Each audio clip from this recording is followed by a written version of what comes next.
Moïse Katumbi, homme politique congolais, né sous le nom de Moshe Soriano Nissim Dardagno, vient d'être totalement contredit concernant ses déclarations sur le patrimoine minier de la République démocratique du Congo. En effet, suite à ses affirmations selon lesquelles les gisements miniers de la RDC seraient épuisés, l'administration américaine a mené ses propres vérifications. Et la vérité est tout autre. Le sénateur américain Chris Smith, membre du Parti républicain et ancien lobbyiste engagé par Moïse Katumbi pour faire du plaidoyer auprès de la Chambre des représentants et de l'administration Trump, a présenté ses excuses. Il reconnaît aujourd'hui avoir été induit en erreur par des informations inexactes transmises par son client. Ce lundi 4 août 2025, le ministre congolais des Mines, Kizito Pakabomba Kapinga Mulume, a officiellement reçu le rapport des travaux d'assainissement du cadastre minier, un travail technique, scientifique et rigoureux mené par le CAMI sur l'ensemble du territoire national. Et les chiffres parlent d'eux-mêmes. La République démocratique du Congo dispose désormais de 37 253 carrés miniers répartis dans les 26 provinces, représentant une superficie totale de 31 148 km², soit l'équivalent du territoire de la Belgique, et contenant des ressources stratégiques estimées à plusieurs milliards de dollars américains. Ce processus d'assainissement a permis de récupérer 594 titres miniers et de carrières par l'État congolais. De plus, 210 droits miniers, jusque-là en situation prolongée de force majeure, ont vu leur situation régularisée. Ces derniers, représentant 18 709 carrés miniers, ont été reclassés comme droits actifs, ce qui les rend à nouveau redevables fiscalement, socialement et techniquement. Dans son allocution, le ministre des Mines a salué un travail patriotique qui s'inscrit dans la vision du président de la République, Félix-Antoine Tshisekedi, et du programme d'action du gouvernement. L'objectif: bâtir un secteur minier plus responsable, plus transparent et pleinement au service du développement national. Voici les propos forts du ministre des Mines. Je félicite le CAMI et j'invite toutes les institutions du secteur à s'inscrire dans cette dynamique vertueuse.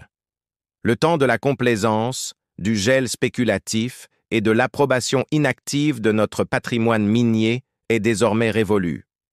Reprendre le contrôle de 31 000 km² de territoire minier n'est pas qu'un simple ajustement administratif. C'est, plus fondamentalement, réaffirmer la souveraineté de l'État congolais sur son sous-sol, dans un contexte international marqué par une ruée vers les minerais critiques, véritable levier géoéconomique et géostratégique de notre siècle.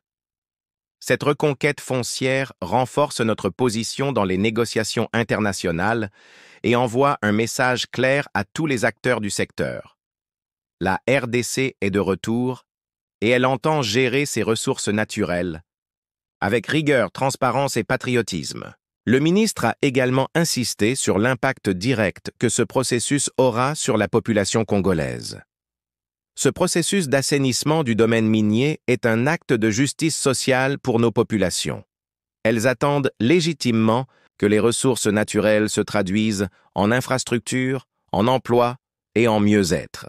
Ensemble, construisons un secteur minier digne des aspirations du peuple congolais. La délégation du CAMI, composée du directeur général Popol Yenga Mabolia, du directeur général adjoint Jacques Muyumba Ndubula, de l'administrateur Régis Kitenge, ainsi que de plusieurs cadres, s'est engagée à suivre rigoureusement les directives du ministère pour garantir au pays un secteur minier performant. Notre rôle ici était de répondre aux instructions du ministre. Il nous a demandé, il y a plus de 3 semaines, de faire une pause pour nettoyer et sécuriser le domaine minier. Ce rapport est le fruit de ce travail. A déclaré le directeur général du CAMI. Ce rapport fait suite à une instruction formelle du ministre des Mines dans un courrier daté du 28 mai 2025 ordonnant la fermeture temporaire du guichet du cadastre minier pendant 4 semaines. Cette fermeture visait à permettre un nettoyage, une mise à jour et une sécurisation complète du domaine congolais dans le strict respect des orientations gouvernementales et des principes de bonne gouvernance. La remise de ce rapport marque donc non seulement une étape décisive dans la reconquête du patrimoine minier national, mais également la réouverture officielle du guichet du CAMI, désormais prêt à accueillir de nouveaux investisseurs dans un cadre modernisé et sécurisé. Ainsi, la République démocratique du Congo affirme, avec fierté et autorité, sa souveraineté sur ses ressources naturelles, et rappelle à la communauté nationale et internationale que le sous-sol congolais est bel et bien riche, stratégique et disponible pour un développement durable et équitable.